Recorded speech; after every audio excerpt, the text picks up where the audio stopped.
সাল্লাল্লাহু আলাইহি সাল্লামের হাদিসের বক্তব্য, কোন সমাজের মধ্যে ছেলে মেয়েদের মধ্যে যদি যৌনাচার বেড়ে যায়, সবাই যদি বেহায়া হয়ে যায়, খোদার কসম নবীর হাদিসের ভবিষ্যৎবাণী, ওই সমাজের বংশ, ওই নামাজের নারীর সতীত্ব ঘরকে ঘর আর নিরাপদ থাকে না। প্রত্যেকেই তো তখন কোনো না কোনো ভাবে সুযোগ তালাশ করে বেবিচার। একদিনের পত্রিকা, তোমরা একদিনের খবর, বাংলাদেশের 10টা চ্যানেলের খবর, 10টা পত্রিকার খবর, সবগুলো পৃষ্ঠা উল্টাইয়া দেখো, প্রতিদিন বাংলাদেশে বর্তমানে পরকীয়া, অর্থাৎ স্ত্রী অন্য পুরুষের সাথে, পুরুষ অন্য মহিলার সাথে অপকর্ম করছে। আর এই কারণে প্রতিনিয়ত খুনাখুনি, মারামারি কি পরিমাণ হচ্ছে প্রতিদিন তুমি দেখো, তোমার বিবেক থাকলে তুমি দেখো এই সমাজে পরকীয়া এখন কি অবস্থা। সবাই বেসামাল। বিবাহিত নারী যদি চরিত্রহীন হয়, অবিবাহিত মেয়ের কি হবে? বিবাহিত পুরুষ যার স্ত্রী আছে বেটা, ওই যদি চরিত্রহীন হয়ে যায়, তাহলে অবিবাহিত ছেলের হালাত কোথায়? আপনারা কেউ ভাবতেছেন না। আপনারা সবাই মনে করতেছেন, আপনারা সবাই ভাবতেছেন নিজের মতো করে ছেলে পেলে বড় হইতেছে। না রে ভাই, বড় হইতেছে না, ছোট হইতেছে, চরিত্রহীন হইতেছে, লম্পট হইতেছে, চরিত্রহীন হইতেছে। 100টা মুসলিম ছেলে দাঁড় করাইলে বোঝা যায় না, আহা 98 জনের চুল বেঈমানের মতো। 100টা মুসলিম ছেলেকে জিজ্ঞাসা করেন, বাবা আজকের সারা দিনে যতবার পেশাব করছো, অতবার টয়লেট পেপার নিছু কিনা? 100 জন মুসলিম ছেলেকে জিজ্ঞেস করেন, গত 100 দিনের মধ্যে বাবা 5 ওয়াক্ত নামাজ পড়েছো কয়দিন? 100টা মুসলিম ছেলেকে জিজ্ঞেস করেন, গত 24 ঘন্টার মধ্যে মোবাইলে নারী ছবি, উলঙ্গ দৃশ্য দেখেছ রাতে দিনে মিলে কতবার? 100টা যুবক ছেলেকে বলেন, বাবা 24 ঘন্টার ভিতরে তোর কলিজার ভিতরে হারাম নারীর চাহিদা হইছে কয়বার, আর আল্লাহর কথা মনে পড়ছে কয়বার? তাহলে জাতি টিকবে কিভাবে? দেশ টিকবে কিভাবে? সমাজ টিকবে কিভাবে? কোনো কিছুতেই আমাদের দেশের কোনো কিছুতেই নিয়ন্ত্রণ নাই। কোন রাস্তা বছরের মাথায় এলোমেলো হয়ে যায়, কোনো জায়গায় কোনো শৃঙ্খলা গুছানো যায় না।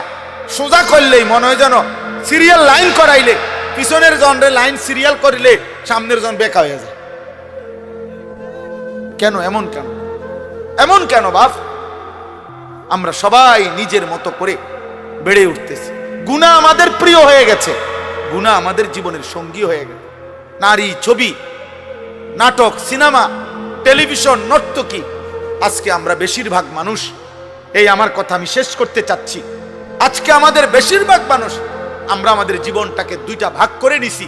এক ভাগ 8 ঘন্টা 10 ঘন্টা উপার্জন, হয় চাকরি, নয় ব্যবসা, নয় ক্ষেত খামার, একটা কিছু, নয় বিদেশের কোনো ডিউটি। এই 8-10 ঘন্টা কর্ম করে, আর বাকি যতক্ষণ ঘুম না যায় বাকি টাইম বিনোদন, হয় গান, নয় নাটক, নয় সিনেমা, নয় টেলিভিশন, নয় বন্ধুদের সাথে আড্ডা, নয়তো চটপটি খাইতেছে, নয়তো মহিলা বাজারে ঘুরতেছে, বিনোদন। তাহলে এক বেলা কর্ম, আরেক বেলা বিনোদন। তো আল্লাহ কই, রাসূল কই, আখিরাত কই, কবর কই, পরকালের ভাবনা কই? মা জানে না গত 24 ঘন্টায় তার ছেলেটা কি করছে। বাবা জানে না গত 24 ঘন্টায় তার ছেলেটা কোত্থেকে গেছে, কোথায় কি করছে, বাপের খবরও নাই। এভাবে তো মানুষ গড়ে না রে বাবা, এভাবে গড়ে না। আমার আম্মার বয়স 75 বছর, আমার মা অসুস্থ, দুর্বল মা আমার।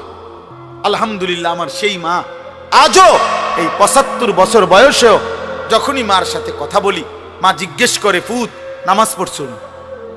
এখনো জিজ্ঞাসা করে, এখনো জিজ্ঞেস করে।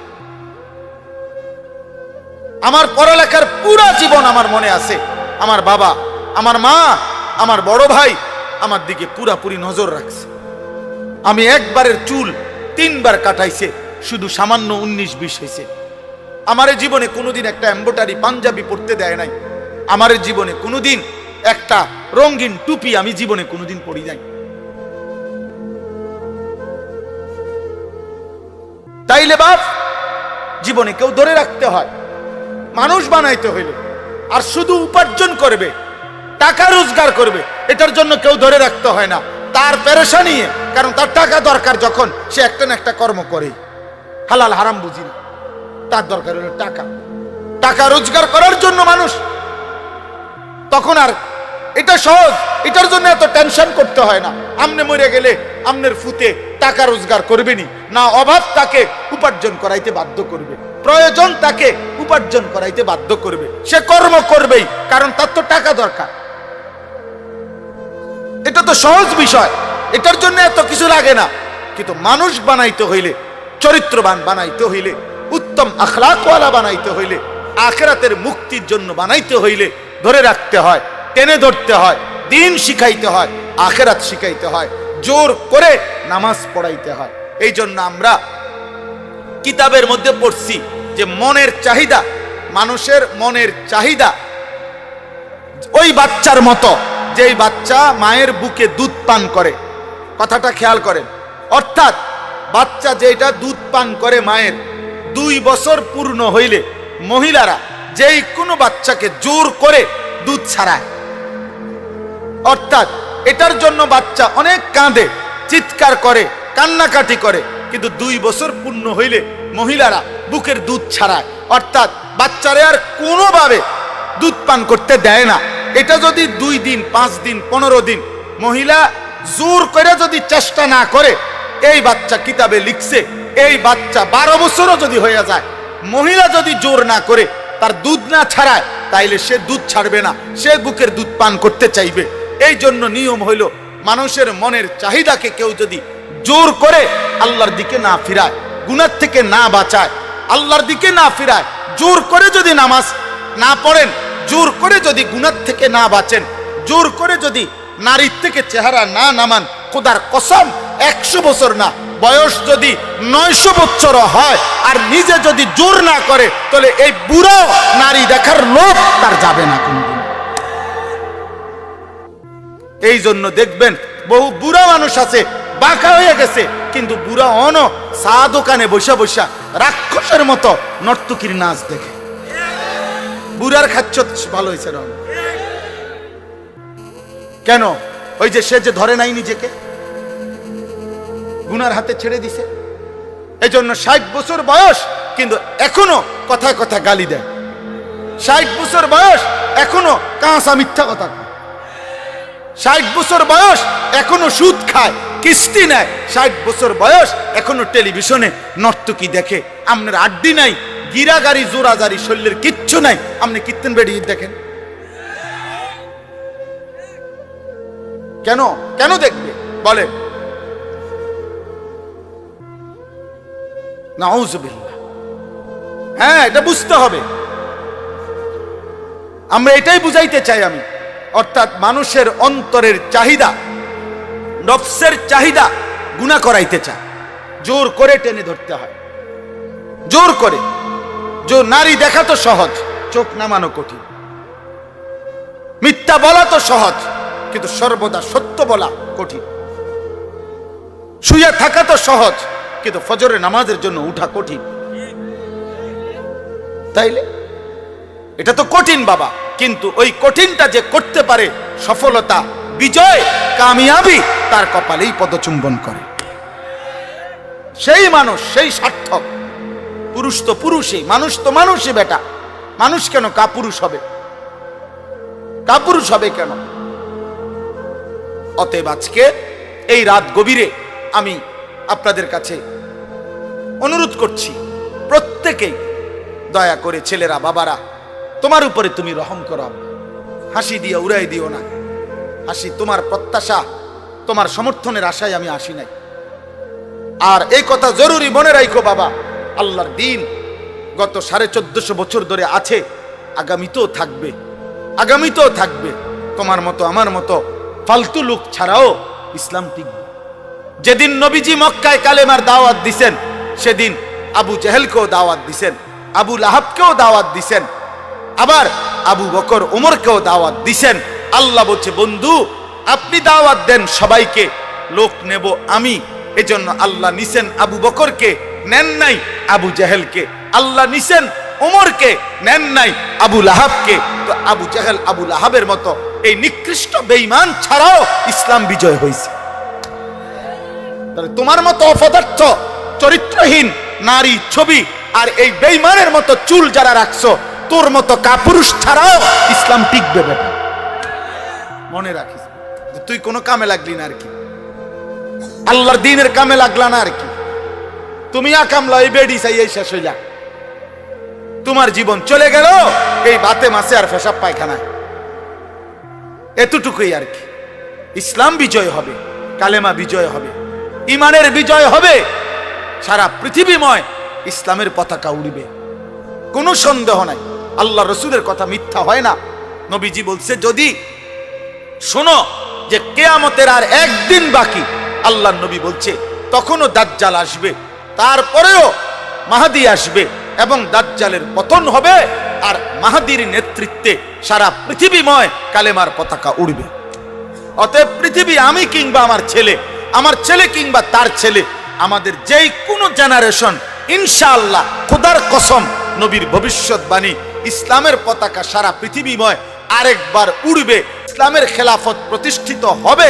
এটা কোন যুক্তিতেও যদি আপনার আমার বুঝে না আসে, কিন্তু নবীজি বলছেন এই কথার উপরে ভিত্তি করে ইয়াকিন এটা হবেই হবে, হবেই হবে, হবেই হবে ইনশাআল্লাহ, কোন সন্দেহ।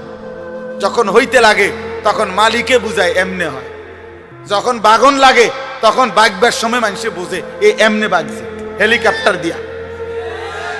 এর আগে 10 মিনিট আগে, 5 মিনিট আগে এই বাংলাদেশের কোন সাংবাদিক, কোন বুদ্ধিজীবী, কোন আন্দোলনকারী কেউ আপনার সিদ্ধান্ত বা কোন ভবিষ্যৎবাণী দিতে পারে নাই যে উনি বাগবে কেমনে। আল্লাহ বলছে আমি যখন বাগায়ে দিছি তখন সবাই দেখলা এই হেলিকপ্টারে বাগে। জি জি, 10 মিনিট আগে কেউ বুঝে নাই, 10 মিনিট আগে কেউ বুঝে নাই ফেরাউন কিভাবে ডুববে। 10 মিনিট আগে কেউ বুঝে নাই নমরুদ কিভাবে ধ্বংস হবে। কেউ বুঝছে? বুঝে না। এই পৃথিবীর কোন জালেম, এই পৃথিবীর কোন পাপী জানে না তার পতন কিভাবে, কিন্তু আল্লাহ ঠিকই জানে, আল্লাহ ঠিকই জানে। মালিক যখন চায় সব ইন্তজাম হয়। অতএব আজকে আমি এটাই বললাম, গুনাহ ছাড়ো, গুনাহ ছাড়ো আব্বা, নাফরমানি ছেড়ে দাও বাপ, 5 ওয়াক্ত নামাজ পড়ো, আল্লাহকে মানো, দিন মানো, দিন মানো, নিজের ভালো করো, নিজের ভালো করো।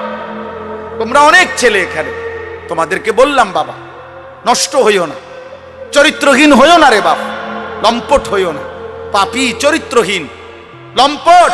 খোদার কসম তোমার রাত গভীরে না, 7 তবক জমিনের নিচে, আমি আনিস বললাম মাটির সবচেয়ে নিচেও যদি গিয়া তুমি মোবাইলে নর্তকী দেখো, তারপরও তুমি মনে করছো খুব গোপনে, না খোদার কসম নবী বলছে পাপীর একাকিত্বের পাপের চিহ্ন আল্লাহ তাআলা দিনের আলোতে মানুষের চোখে ভাসিয়ে দেয়। মানুষ চেহারা দেখলেই বুঝে, মানুষ চোখ দেখেই বলে দেয় তারে দেখতে মনে হয় ফুট্টাখোর, তারে দেখতে মনে হয় বাবাখোর, তারে দেখতে মনে হয় গাঁজাখোর, তারে দেখতে মনে হয় 6 নম্বর 2 নম্বর। তার চেহারা দেখতেই বোঝা যায় তে অসৎ কোনো জায়গার থেকে আইছে, অথচ সে তোমার সাথে ছিল না, কিন্তু চোখ বলে দিছে। এটা আল্লাহর কুদরত, আল্লাহর কুদরত। মানুষ জুনায়েদ বাগদাদিকে ডাকাইত বলে না, ডাকাইতের জুনায়েদ বাগদাদি বলে না। মানুষ দিনের রাত বলে না, রাতকে দিন বলে না। অতএব আপনি আমি যেমন মানুষের কাছে চিহ্নিত হবেন তেমন, এটাই সত্য, এটাই সত্য। আপনি করবেন চুরি, মানুষে মনে করবো আপনি বাইজিৎ বুস্তামি আয়ো, মানুষে ব্যাগ কল, মানুষে চিরা খায়, মানুষে ভাত খায় না। অতএব এটা আমি প্রত্যেককে বললাম, আমরা আজকে ইনশাআল্লাহ নিয়ত করি, নিয়ত করি। আল্লাহ বলছে কুলিয়া ইবাদিয়াল্লাযীনা আসরাফু আলা আনফুসিহিম লা তাকনাতু মির রাহমাতিল্লাহ। আল্লাহ বলছে বন্ধু আপনি বলে দেন, হে আমার বান্দারা, তোমাদের গুনাহ যত বেশি হোক, পাপ যত বেশি হোক তোমরা আমার রহমত থেকে নিরাশ হইও না। আমি আল্লাহ ওয়াদা দিলাম যথাযথ পন্থায় আমার কাছে আসলে আমি সমস্ত গুনাহ মাফ করে দেব।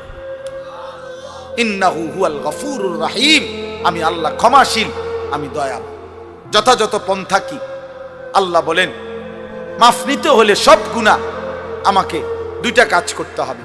ওয়া আনিবু ইলা রাব্বিকুম, আল্লাহ বলেন 1 নম্বরে তুমি তওবা করো তোমার রবের নিকটে। তওবা করো মানে তুমি আগের গুনাহ ছেড়ে দাও, আর করবে না, ওয়াদা দাও, লজ্জিত হয়ে মাফ চাও। আল্লাহ বলেন এই 3টা জিনিস, গুনাহ ছেড়ে দিবা, আর করবা না, ওয়াদা দিবা, লজ্জিত হয়ে মাফ চাইবা, তাহলে আমি আল্লাহ তোমার এমন তওবা শতভাগ কবুল করে আসমান পর্যন্ত গুনাহ হলেও মাফ করে দেব। ওয়া আসলিমু লাহু, আর 2 নম্বরে এখন থেকেই, যখন থেকে ভুল বুঝতে পেরেছ, এখন থেকেই আমার আনুগত্য শুরু করো, এখন থেকেই নামাজ পড়ো, এখন থেকেই গুনাহ ছাড়ো, এখন থেকেই হালাল পন্থায় চলো, এখন থেকেই আমি আল্লাহর গোলামি শুরু করো। মিন ক্বাবলি আন ইয়াতিয়াকুমুল আযাবু সুম্মা লা তুনসারুন, আল্লাহ তাআলা বলেন যে বান্দা এই 2 কাজ, 1 নম্বরে গুনাহ ছেড়ে দিয়ে তওবা করো, 2 এখন থেকেই আমার আনুগত্য ইসলাম মানা শুরু করো। কয় এই দুটোটাই আল্লাহ বলছে আযাব আসার আগে, অর্থাৎ মৃত্যু আসার আগেই করে ফেলো। সুম্মা লা তুনসারুন, কিন্তু মৃত্যু আসলে তোমাকে আর সাহায্য করা হবে না, সেদিন আর তুমি কিছুই করতে পারবে, কিছুই করতে পারবে। ওয়াত্তাবিউ আহসানা মা উনজিলা ইলাইকুম মির রাব্বিকুম, আল্লাহ বলেন আর সর্বশেষ তোমার জীবনটা তুমি আমার কোরআনের অনুসরণ করো। মিন ক্বাবলি আন ইয়াতিয়াকুমুল আযাবু বাগতাতাও ওয়া আনতুম লা তাশউরুন, আমি আল্লাহর পক্ষ থেকে হঠাৎ মৃত্যু আসার আগেই যা তুমি বুঝতেও পারবে। আমার ভাই, আমার বন্ধু, আমার কথা শেষ, আমার কথা শেষ। আমি প্রতিটা যুবক, প্রতিটা কিশোর, প্রতিটা বাবা, পর্দার আড়ালের মা বোন, আমিও আপনাদেরকে বলি, নাও শুনলেও কোনো অসুবিধা নাই। আজ 21 বছর ধরে মালিকের কথা আমরা এইটুকু বলার চেষ্টা করি সব সময়, এই আশায় বলি যে হেদায়েত, পরিবর্তন আল্লাহর হাতে। পৃথিবীর কোনো বক্তার হাতে পরিবর্তন নেই। পরিবর্তন কার হাতে? হেদায়েত কার হাতে?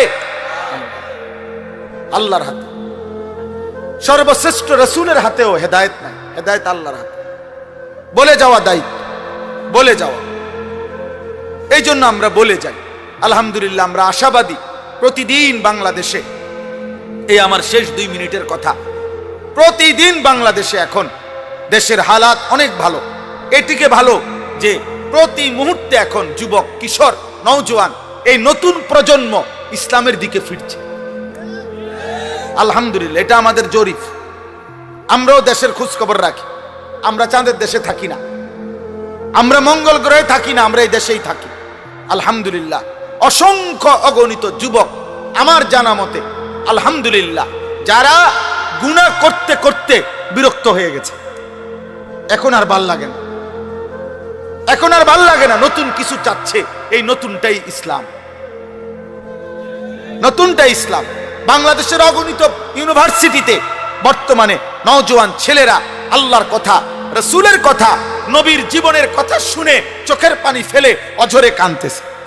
এই সেদিন সারা পৃথিবী দেখছে, নর্থ সাউথ ইউনিভার্সিটির ছেলেরা রাসূলুল্লাহ সাল্লাল্লাহু আলাইহি সাল্লামের সিরাত জীবনের কথা শুনে হলে উপস্থিত মঞ্চে অঝরে বাচ্চার মতো কাঁদছে। ইউনিভার্সিটির ছেলেরা, বহু ইউনিভার্সিটির ছেলেরা আমগোর সাথেও যোগাযোগ করে যে আলহামদুলিল্লাহ হুজুর, আমরা আমাদের জায়গা থেকে দ্বীনের কাজ করছি, কোন দল পার্টি বুঝি না, আল্লাহর দিকে ফিরছে। তুমি যুবক, তুমি কিশোর, মনে রাখো তুমি হয়তো বাদ পড়ে যাবে। ইমানদার ঠিকই জাগবে, জাগবে। আলহামদুলিল্লাহ, সারা বাংলাদেশে আমরা একটা মেহনত করি। সমস্ত নওজোয়ান আমি দাওয়াত দিলাম, আমাদের একটা ছোট্ট মেহনত আছে। সেটা কি? ফজর ক্যাম্পেইন। আমরা এই কাজটা করি, মানে ফজরের নামাজের মুসল্লি বৃদ্ধির চেষ্টা করি কিশোর যুবকদের মাধ্যমে। কিশোর যুবক বর্তমান সময়ে ফজরের নামাজে তাদেরকে উপস্থিত করাবার চেষ্টা খুব করা উচিত, খুব করা। এই জন্য আলহামদুলিল্লাহ এখন ব্যাপকভাবে আমরা চেষ্টা করি, বলি যে একজন যুবক, একজন কিশোর, তুমি সিদ্ধান্ত নিবা যে আমি ফজরের নামাজ পড়ব, আমার একজন বন্ধুকে ফজরের নামাজের জন্য উঠাবো। তোমরা 2 জন হবা, তোমরা 2 জনকে আবার ডাকলে 4 জন হবে, 4 জনে ডাকলে 8 জন হবে, 8 জনে ডাকলে 16 জন হবে। এইভাবে ইনশাআল্লাহ ফজরের মুসল্লি বাড়বে। ফজরের মুসল্লি কেন বাড়ানো দরকার? 1 নাম্বার কথা হলো, ফজরের মুসল্লি যারা রাসূলের হাদিসের বাণী মাহাদির সৈনিক, তারা ফজরের মুসল্লি দ্বারা যারা দাজ্জালের বিরুদ্ধে লড়বে, তারা ফজরের মুসল্লি যারা বিশ্বময় ইমানের পতাকা উড়াবে, তারা। এজন্য আগামীর পৃথিবীতে ফজরের মুসল্লি আল্লাহর জন্য লড়াই করুন। এই জন্য তোমাদেরকে বললাম, যুবক, তোমরা তোমাদের জায়গায় মেহনত করো।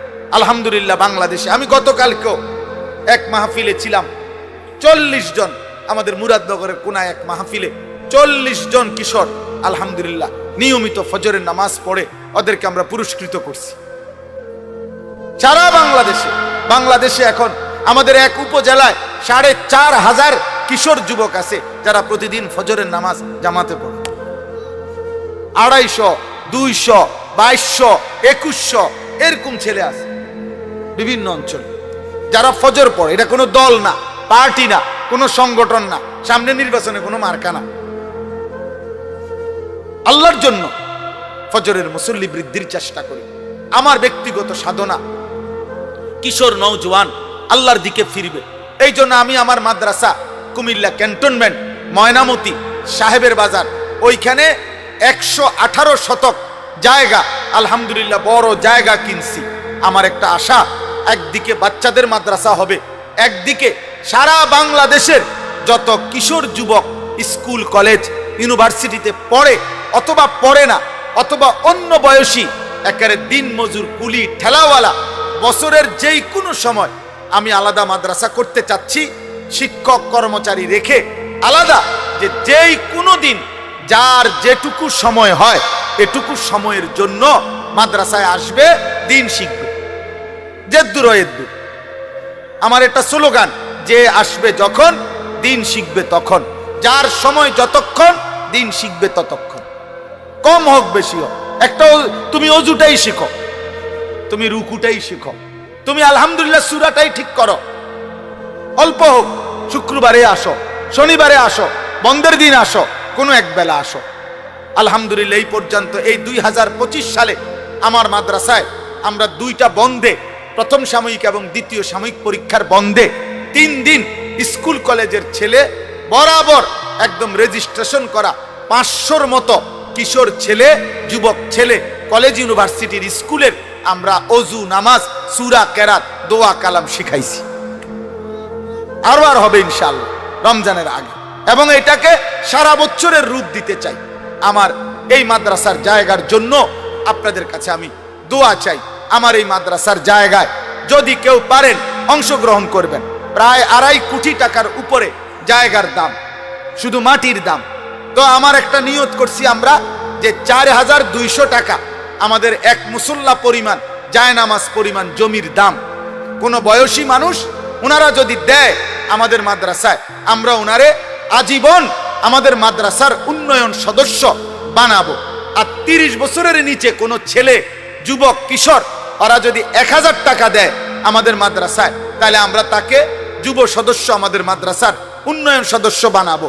তার নাম অন্তর্ভুক্ত করে মোবাইল নাম্বার পাইলে আমরা ইনশাআল্লাহ তার নাম এন্ট্রি করব, এবং আমরা ইনশাআল্লাহ তার জন্য দোয়ার মধ্যে সে সদকায়ে জারিয়ার সওয়াব পাবে।